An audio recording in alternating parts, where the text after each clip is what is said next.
안녕하세요. 반바라 목도빠입니다. 구독과 좋아요, 알림 설정, 회원가입 부탁드리겠습니다. 매매 가격 지수 변동률이 나왔는데요. 서울이 약간 지금 올라섰다라는 부동산원의 올해 처음 발표된 공식 지표로 할 수가 있는데, 이거 1월 5일자 그리고 1월 12일자 일주일 상간에 나온 공식 지표라고 할 수가 있겠습니다. 어찌 보면 부동산원은 굉장히 지금 호가세를 좀 채집을 해가지고 수정 보완을 해서 공식적으로 내놓는 지표들이 굉장히 많죠. 그래서 지금 현실가, 결국 금매 과정에서 벌어지는 이 집주인들이 스스로 가격을 떨어내는 셀프 디스 한다고 그러죠.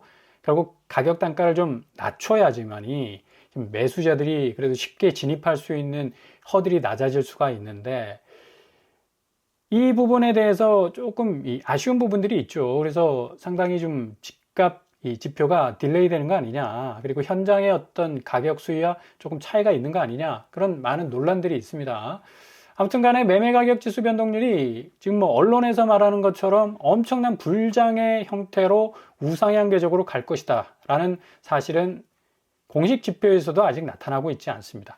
전국 보셔도 약간 이건 뭐 거의 전주하고 비슷한 어떤 수위라고 볼 수가 있겠고, 수도권도 마찬가지고요. 지방은 오히려 좀 떨어져 나가고 있네요. 이만큼 올라친다고 해가지고 현장에서 내 집을 가지고 있는 집주인들이 정말 내 집 확실히 내 기대치만큼 올라오는구나 라고 느낄 수가 없는 지표입니다. 그래서 상당히 이게 어찌 보면 매수 심리를 계속해서 자극하고 좀 두드릴 수 있는, 집값이 올라간다라는 어떤 시그널이 될 수 있기 때문에 앞으로 좀 이 집값 지표의 어떤 정확한 어떤 판단 준거로서, 그 기준으로서 부동산원 지표는 좀 한 부분의 그냥 자료다라고 생각하시면 되겠고요. 그리고 전세 가격 지수 변동률도 서울이 좀 약간 올라선 것으로 보이는데, 이것도 뭐 거의 체감적으로는 보합이다. 딱 붙어 있지 않습니까? 전국과 수도권과 지방은 조금 올라왔네요. 그만큼 지금 전세가 추이가 매매가 추이를 따라잡을 수가 없어서 강남 전세가율이 거의 지금 뭐 50% 수준으로 내려갈 지경이다라고 말을 할 만큼 엄청나게 집값이 올랐다 갔다고 하는데, 지표상 볼 때 뭐 엄청나게 올라간 건 아니지 않습니까?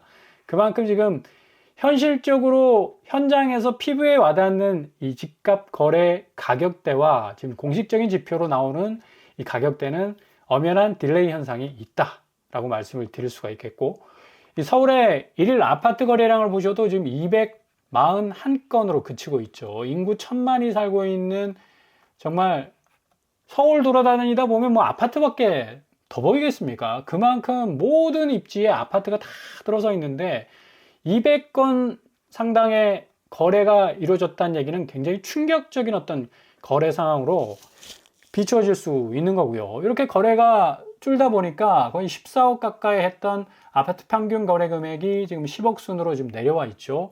그만큼 가격 단가에 상당히 많은 변화가 올 수 있다라는 선제적 지표를 계속해서 보여주고 있습니다. 이미 12월 달에는 10억 정도로 마이너스 4억 정도의 차이를 보여주고 있는 확실한 모습을 보여주고 있죠.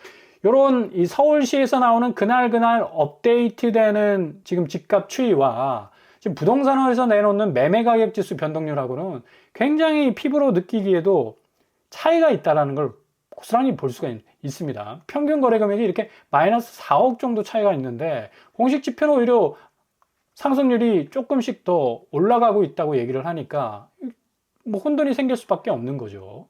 아무튼 간에 뭐 불길이 안 잡혔다 해서 뭐 서울 집값 한강 벨트를 중심으로 해서 강세가 여전하다고 하는데, 이 강세는 제가 늘 말씀드리듯이 가짜 장세다. 가짜 장세는 뭐냐? 도깨비 방망이거든요. 금 나와라 뚝딱, 은 나와라 뚝딱. 그 기저에 뭐가 깔려 있습니까? 기대 심리가 깔려 있다. 그만큼 좀 집값이 올려 쳐줬으면 좋겠다라는 기대 심리가 정말 가스처럼 꽉 차 있습니다. 거기에 성냥불 하나 탁 끄면 어떻게 되겠습니까? 빵 터지죠. 그거하고 똑같은 원리. 지금 호가세가 그런 내관 역할을 하고 있는데, 실질적으로 불을 붙일 수 있는 실수요가 완전히 지금 뚝 끊겨버린 상황입니다. 절반 이상이 지금 거래량이 날아가 버렸는데, 누가 뭐 가스가 꽉 찬 공간 속에서 성냥불을 탁 끄어줄 수 있는, 추매를 할 수 있는 그런 강력한 공격적 수요가 생길 수가 있겠는가. 이 상승 흐름이라고 하지만 이것 자체가 지금 모순입니다. 모순. 예. 지표가 지금 이렇게 꼬라박고 있는데, 그리고 상승률 지표를 보더라도 공식적으로 나오는 게 그닥 그렇게 올라서지 못하고 있는 상황이거든요. 결국 한국부동산원이 내놓은 전국 주택가격 동향조사에 따르면 이게 이제 월별로 주간별로 나오는 이 우상향 궤적의 집값 상승률이 안 되니까 전국으로 이제 넓혀가지고 8.98%로 집계가 됐다고 이렇게 나오고 있죠. 자, 누적 상승률을 얘기하고 있는데 반대적으로 한번 생각을 해봅시다. 누적 하락률은 얘기를 안 하고 있습니다. 이 참 웃기죠. 아파트 시장에서 경제 원리대로라면 이게 자본시장인데 투명해야 되지 않겠습니까? 그럼 누적 상승률을 얘기한다면 누적 하락률이 나와야 되는데 누적 하락률은 전무합니다. 아무도 알 수가 없어. 그래서 서울시 들어가가지고 매일매일 어떻게 가격이 쌓이고 있는지, 하락이 쌓이고 있는지, 상승이 쌓이고 있는지를 잘 살펴보면 확실히 마이너스 4억이라는 누적 하락 지표가 나오는 거예요. 여기에 가장 분명한 기준이 있다라고 말씀을 드릴 수가 있겠고, 매수는 분명히 지금 관망세입니다. 부동산 시장 완만한 상승, 속도 조절. 요게 어찌 보면 그래도 전체적인 틀거리에서 부동산 시장의 어떤 분위기를 말해줄 수 있는 워딩이 될 수가 있어요. 근데 이게 상승 국면으로 계속해서 치닫는다, 랠리를 이룬다라는 분석은 굉장히 좀 판단력을 좀 흐릿하게 만들 수 있는 그런 어떤 요소들이 많다. 지금 주담대 변동금리가 3달 연속 지금 상승 중에 있습니다. 작년 11월부터 이제 코픽스가 오르기 시작해가지고 12월 올랐죠. 1월도 올랐습니다. 계속해서 올라가는 추이가 이게 완만하게 오르는 게 아니라 급격하게 오른다. 급격하게 오르는 금리 따라갈 사람 있겠습니까? 지금 환율 변동성 문제 때문에 지금 원화 가치가 떨어지고 있어서 앞으로 더욱더 코픽스 금리는 더욱더 상승할 가능성이 높고 은행채 금리 저격하겠죠. 그렇게 되면 주담대 변동금리는 코픽스 금리에 따라서 올라칠 수밖에 없기 때문에 더욱더 자극할 수밖에 없다. 그러니까 지금 영끌 잘못했다, 다 날렸다 라는 말이 나올 그런 어떤 수순에 이르렀습니다. 이자 이제 못 버텨요. 이자가 얼마나 무서운지 아십니까? 12월 지나면 1월에 또 내야 돼. 1월 지나면 2월에도 내야 돼. 2월 지나면 3월에도 내야 돼. 쭉 계속해서 12월. 다시 새로운 연도 2027년 쭉 해서 2028년. 그러니까 내가 아주 강력한 힘으로 샌드백을 딱 쳤습니다. 근데 그 샌드백이 뒤로 딱 물러나지 않습니까? 아, 이제 없어졌구나. 내 눈에서 내 가시권 안에 사라졌구나. 라가 아니지 않습니까? 다시 그 움직였던 샌드백은 내 얼굴을 향해서 날아옵니다. 그러면 더욱더 내가 그 막중한 어떤 그 육중한 무게로 다가오는 샌드백을 향해서 힘을 더 줘가지고 때려야 돼요. 그러니까 이자의 어떤 후폭풍이 이런 무서움이 있습니다. 뭔가 내가 계속해서 똑같은, 예를 들어서 뭐 200만 원 낸다, 현금으로. 근데 200만 원 일률적으로 쭉 낸다고 생각하지만 이게 경제적 여건이 바뀔 수가 있지 않습니까? 사람 일은 모르는 일인데. 그러니까 그 무게감이 달라질 수가 있어요. 같은 200만 원이지만 내가 지금 쳐내고 있는 200만 원과 조금 내가 뒤로 밀린다 싶은 어떤 느낌적 느낌이 들었을 때 그 날아오는 200만 원을 쳐내는 거하고 그 무게감 자체가 틀려진다는 얘기예요. 그러니까 결코 여러분 이자를 가볍게 생각해서는 안 된다는 얘기입니다. 그러니까 이게 경매로 아니 이 사람들 연끌 뭐 받은 사람들 뭐 바보들입니까? 그렇게 어렵게 잡은 집을 그냥 눈앞에서 놓치게? 근데 경매로 그냥 다 1년새 30% 이상이 날려버리는, 그건 참 암담한 상황이 이제 벌어지고 있다는 얘기죠. 코픽스 신규 취급액 계속해서 올라가고 있습니다. 이거 어쩔 거냐고 이거. 에? 이로 말미암아 임의 경매로 인한 집합 건물 소유권 이전 등기 신청은 11,118건으로 거의 30% 지금 증가 추세에 있고요. 요거 이제 보도 잘 안 나오지 않습니까? 그죠?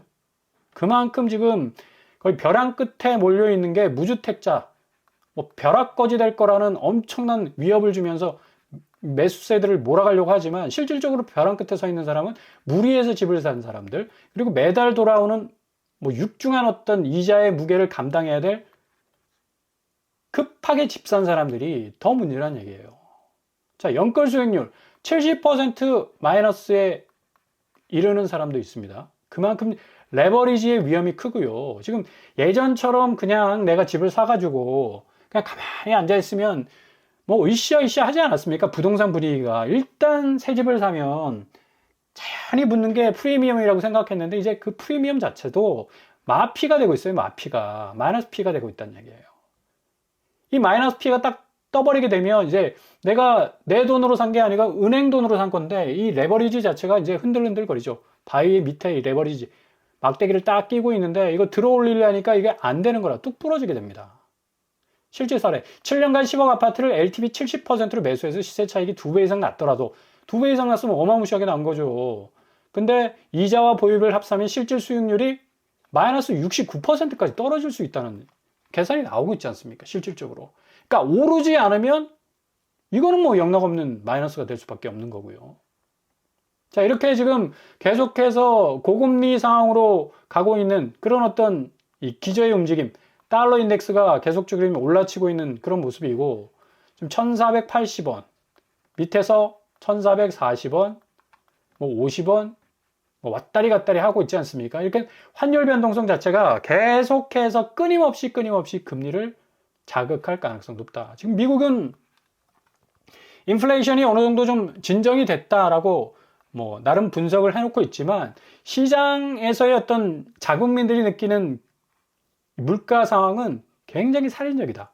엄청나게 압박감을 지금 받고 있습니다. 그만큼 지금 관세의 어떤 역행 현상이 일어나고 있죠.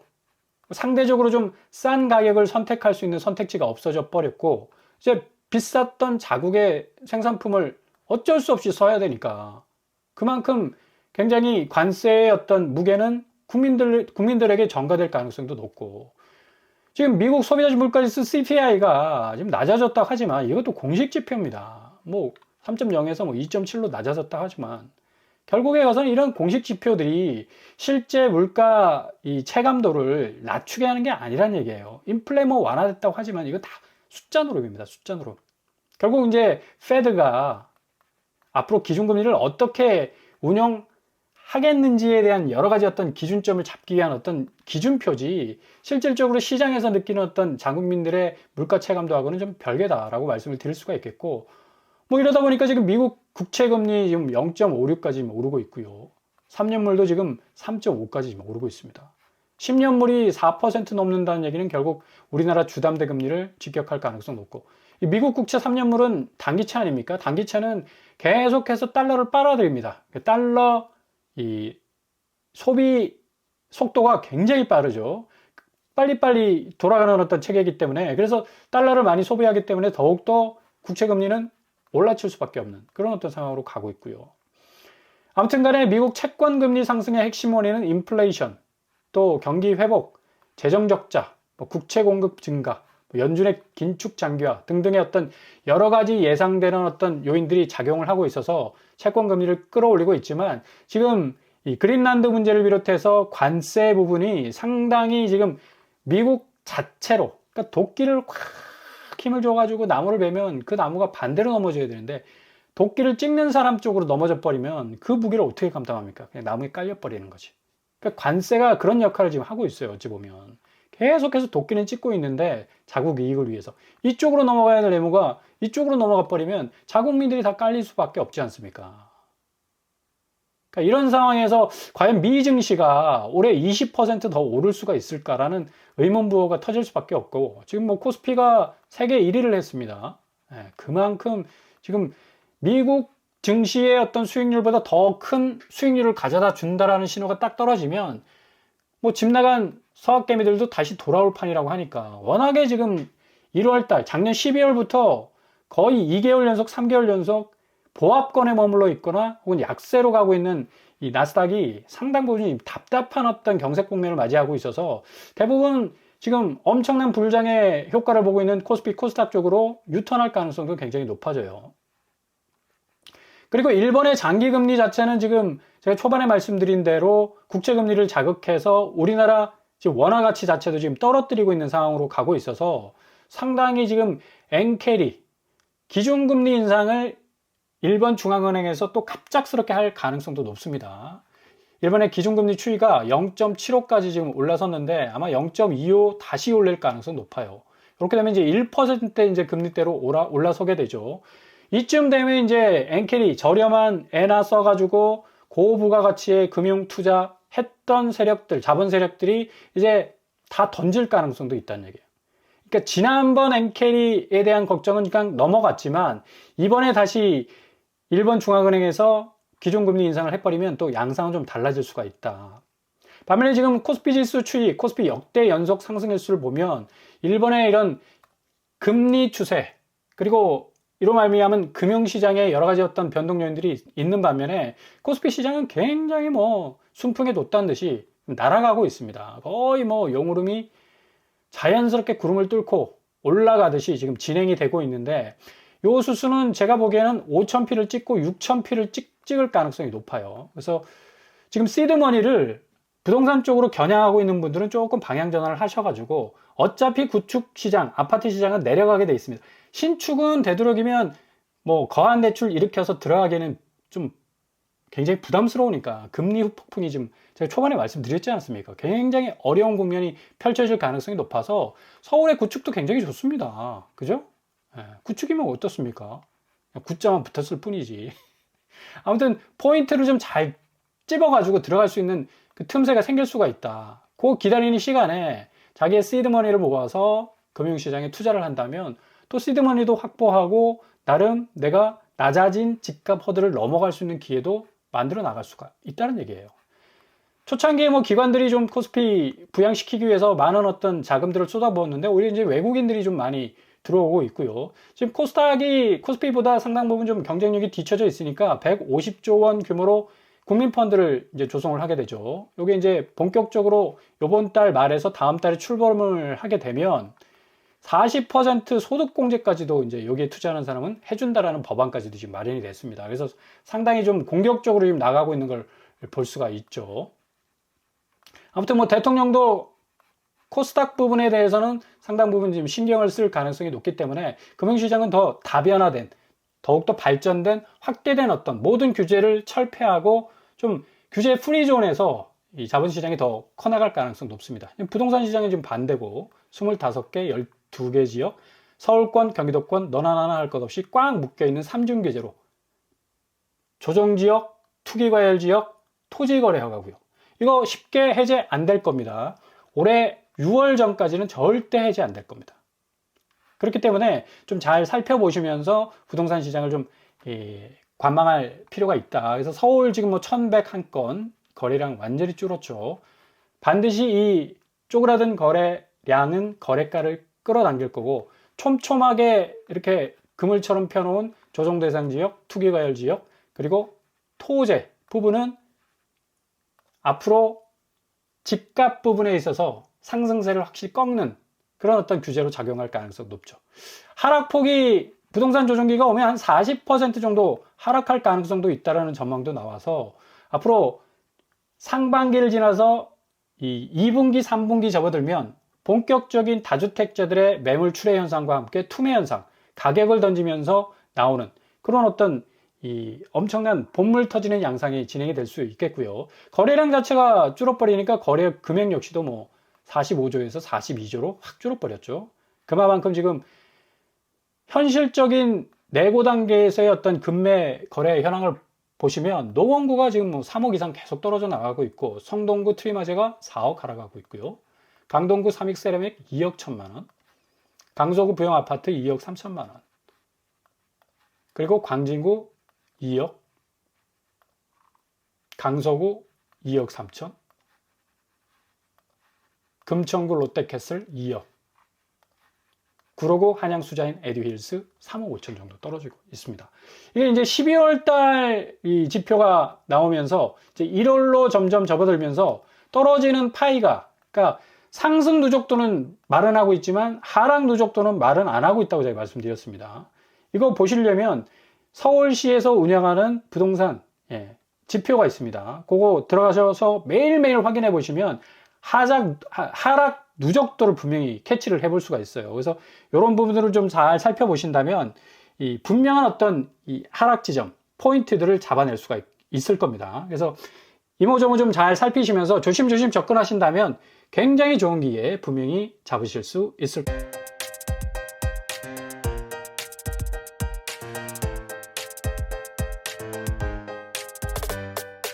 오늘의 부동산 캐릭터처 주담대 금리가 심상치가 않습니다. 금리가 압박을 가해오면 이제 급하게 집 샀던 사람들도 분양가 밑으로 집을 내놓을 가능성 높고 양도소득세 때문에 다주택자들도 급하게 또 집을 팔기 위해서 내놓을 가능성도 높습니다.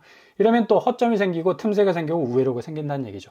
무주택자에게는 어느 때보다도 가장 좋은 기회가 올 수 있는 그런 골든 에이지, 황금기회가 될 수 있는 그런 어떤 상황이니까 좀 긍정적 전망으로 접근하신다면 아주 좋은 찬스를 잡으실 수 있을 겁니다.